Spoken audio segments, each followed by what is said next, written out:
Hello everyone. तो आज के करंट अफेयर्स को हमने डिस्कस कर लिया है। अब हम आज के जो प्रश्न उत्तर है उन पर चर्चा करेंगे। मेरा नाम दिवश द्विवेदी है और मैं घटना सूत्र की इस खूबसूरत पहल में आप सभी का स्वागत करता हूं, जहां पर हम प्रयास करते हैं कि 5 से 6 जो प्रीलिम्स के जो प्रैक्टिस क्वेश्चन उसको तैयार किया जाए यूपीएससी और स्टेट सिविल सर्विसेज के दृष्टिकोण से, साथ ही साथ 2 मुख्य परीक्षा संबंधी उत्तर लेखन को भी किया जाए।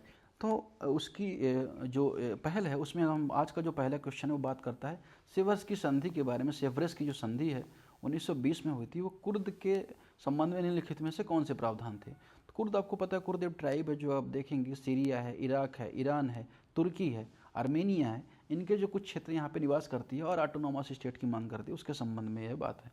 तो पहला जो स्टेटमेंट बात करते हैं, अनातोलिया में एक कुर्द राज्य के लिए स्वायत्तता का प्रस्ताव, उसके बारे में ये संधि थी। ठीक है, तो एकदम स्टेटमेंट सही है। सेवर्स की जो संधि में एक संभावित स्वायत्त कुर्द क्षेत्र का प्रस्ताव किया गया था, लेकिन इसे स्वतंत्रता गारंटी नहीं दी गई थी। दूसरा, अगर आप देखें 5 साल के भीतर एक खुद स्वतंत्र राज्य की गारंटी थी, ये स्टेटमेंट गलत है, ऐसा कुछ नहीं था। आखिरकार 1923 में लाजन की संधि के द्वारा इसे हटा दिया गया। तो ये अगर देखें यहाँ पे इसमें प्रावधान हुआ, बाद में यहाँ पे हटा दिया गया, तो ये केवल एक और जो 3 है स्टेटमेंट यहाँ पे सही है। अगला प्रश्न बात करता है कोयला मंत्रालय 2025 के अनुसार निम्नलिखित में से कौन सा भारत में अप्रयुक्त भूमिगत कोयला खनन क्षमता के पैमाने में सबसे सटीक रूप से दर्शाता है। तो आप देखेंगे कि जो इसका 30 बिलियन टन से अधिक भंडार है, लेकिन वर्तमान में उत्पादन का 10% से भी कम भूमिगत खनन है, ऐसा नहीं है, 5% के आसपास है। और यही अभी डाटा आया था। भूमिगत कोयला वर्तमान 10 मिलियन टन से कम है, बावजूद इसके बड़े भंडार नहीं, 30 बिलियन के आसपास अगर भंडार हैं। तो अगर आप देखेंगे इसका लगभग 5% अगर आप देखेंगे तो वो यहाँ पे 1.5 बिलियन टन के आसपास अगर आप देखेंगे दिखाता है। तो ये दूसरा स्टेटमेंट भी गलत है। बाद में भूमिगत खनन सीमित है क्योंकि यहाँ आधुनिक तकनीक उपलब्धता नहीं है।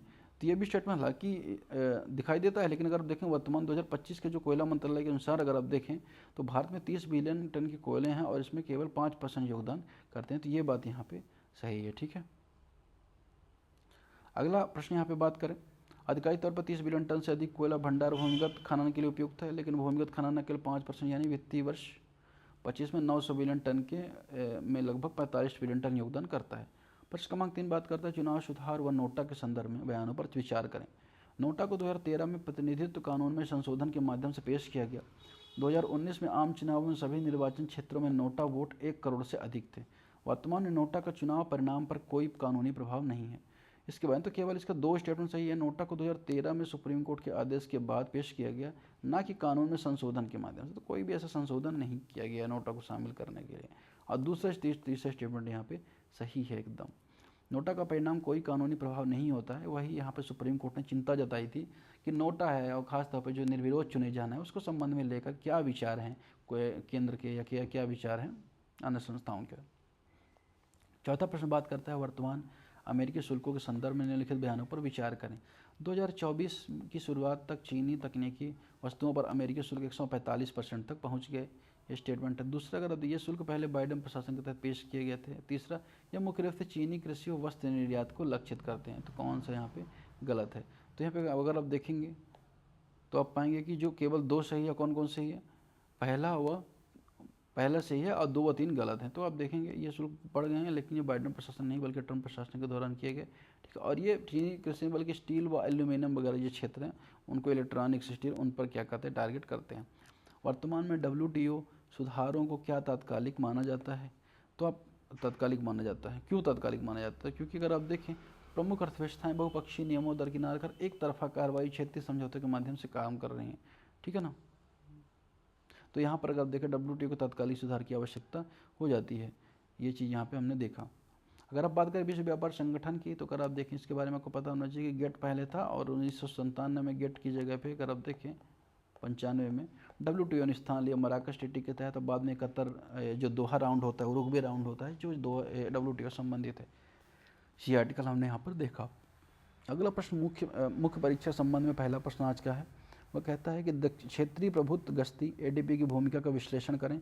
यह आतंकवाद रोधी और विद्रोह रोधी अभियानों को कैसे प्रभावी है। क्या यह आतंकवाद संबंधी मृत्यु दर को कम करने और नागरिक विश्वास को बढ़ाने में प्रभावी है। इसके संबंध में चर्चा करें। तो क्षेत्रीय प्रभुत्व गश्त है संघर्ष क्षेत्रों में क्षेत्रीय नियंत्रण स्थापित करने, विद्रोही आंदोलन को विफल करने, नागरिकों को आश्वस्त करने के लिए तत्कालिक सैन्य संचालन होते हैं। आतंकवादी रोधी अभियानों में भूमिका की प्रभावशीलता अगर आप देखें तो विद्रोहियों के संचालन में विघटन, एडीपी अनियमित अंतराल पर की जाती है, जिससे विद्रोहियों को लॉजिस्टिक योजना व संचार विघटित हो जाते हैं। ठीक है, तो बेसिकली अगर आप देखिए एडीपी क्या करता है, आतंकी गतिविधियों पर क्या अंकुश लगाने का कार्य करता है, साथ ही खतरे का शीघ्र पता लगा लेता है, जिससे सैन्य क्या कर सकती है, कार्रवाई की जा सकती है। ठीक है, और इसमें तकनीकी इस्तेमाल भी होता है, इसका एक निरोधात्मक प्रभाव होता है, जिससे जो ऐसी गतिविधि उग्रवादी आतंकवादी गतिविधि उनको रोका जा सके। विद्रोहियों की गतिशीलता को सीमित करना, अगर गश्तों की जो बड़ी आवृत्ति विद्रोहियों की परिचालन लागत को सीमित कर देती है, तो ये तो यहाँ पे बात हो रही है, खासतौर पर रक्षात्मक स्थिति पहुँचने पूरी तरह से रोकने मजबूर हो जाते हैं। आतंकवाद संबंधी मृत्यु दर प्रभाव, एडीपी को संघर्ष क्षेत्रों में मृत्यु दर को घटाने का श्रेय दिया जाता है। उदाहरण के लिए अगर आप देखें जम्मू कश्मीर में एडीपी की आवृत्ति आतंकवाद संबंधी घटना महत्वपूर्ण कमी देखी। 2023 में भारत की सैन्य कार्रवाइयाँ, जिसमें 2050 में अधिक एडीपी शामिल थी। आतंकवाद के संबंध में मृत्यु दर, नागरिक हताहत महत्वपूर्ण गिरावट का योगदान दिखा।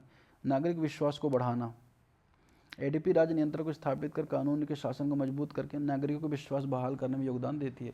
इसकी दृढ़ उपस्थिति स्थानीय जनसंख्या को यह आश्वस्त करती है कि सुरक्षा बल सक्रिय रूप से उसकी निगरानी व रक्षा कर रहे हैं। निष्कर्ष, एडीपी अगर आप देखिए आधुनिक विद्रोह रोधी रणनीति का महत्वपूर्ण घटक है, जो प्रभावी रूप से आतंकवाद संबंधी मृत्यु दर को कम करती है और नागरिकों के विश्वास को बढ़ाती है। हालांकि उनकी सफलता निरंतर खुफिया जानकारी समन्वय और निष्पादन में लचीलापन पर निर्भर है। दूसरा प्रश्न बात करता है विश्व संगठन को प्रमुख अर्थव्यवस्थाओं की एक तरफा कार्रवाइयों द्विपक्षीय व्यापार समझौते के उदय के बीच अप्रासंगिक हो गया है। विश्व व्यापार संगठन द्वारा सामना की जा रही चुनौतियों का आलोचनात्मक विश्लेषण कीजिए, ऐसे सुधारों का सुझाव दें जो वैश्विक व्यापार प्रणाली में इसकी विश्वसनीयता को पुनः स्थापित करें। आपको पता है कि अभी वर्तमान में जिस तरह से वैश्वीकरण की जगह क्षेत्रीय जो शक्तियाँ हैं, क्षेत्रीय व्यापार समझौते हैं, वो ज़्यादा निकल के आ रहे हैं। WTO में जो अपीलेट बॉडी है उसमें नियुक्ति ना हो पाना, कहीं ना कहीं सब चुनौतियाँ देखने को मिल रही हैं।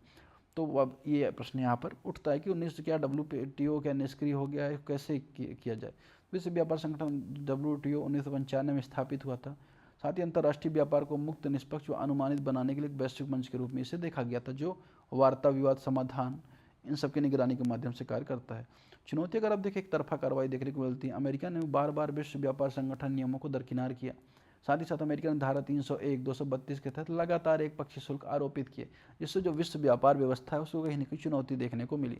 इसके अलावा अगर आप बात करेंगे अपीलीय निकाय नियुक्तियों में अवरोध, अमेरिका ने लगातार अगर आप देखें अपीलीय जो निकाय है वहाँ पे न्यायाधीशों की नियुक्ति पर रोक लगाई, जिससे विवाद निवारण जो तंत्र था पूरी तरह से निष्क्रिय हो गया। वहीं द्विपक्षीय क्षेत्रीय समझौतों का उभार देखने को मिलता है, बहुपक्षीय क्षेत्रों में गिरावट देखने को मिलती है। आसियान भारत समझौते हो, चाहे EU को भारत साथ फ्री ट्रेड एग्रीमेंट हो, या अन्य जो RCEP जैसे समझौते हैं।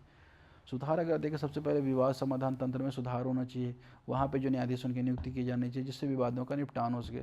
साथ ही जो मोस्ट फेवर्ड नेशन MFN का जो दर्जा इसको बेहतर किया जाना चाहिए, वैश्विक मानकों पर जोर दिया जाना चाहिए, तथा पारदर्शिता, जवाबदेहिता को भी बढ़ाना चाहिए। सदस्य देशों के निर्णय निर्माण प्रक्रिया में भागीदारी को बढ़ाना चाहिए, वैश्वीकरण को बढ़ाना चाहिए। नए व्यापार मुद्दों को संबोधित करना चाहिए, चाहे डिजिटल व्यापार हो, जलवायु परिवर्तन हो, डाटा प्रवाह, इन सब के जो मुद्दे निकल के सामने आ रहे हैं उनको संबोधित करने की आवश्यकता है। विश्व व्यापार संगठन अगर आप देखें अपनी प्रासंगिकता फिर से प्राप्त करने में आंतरिक सुधारों,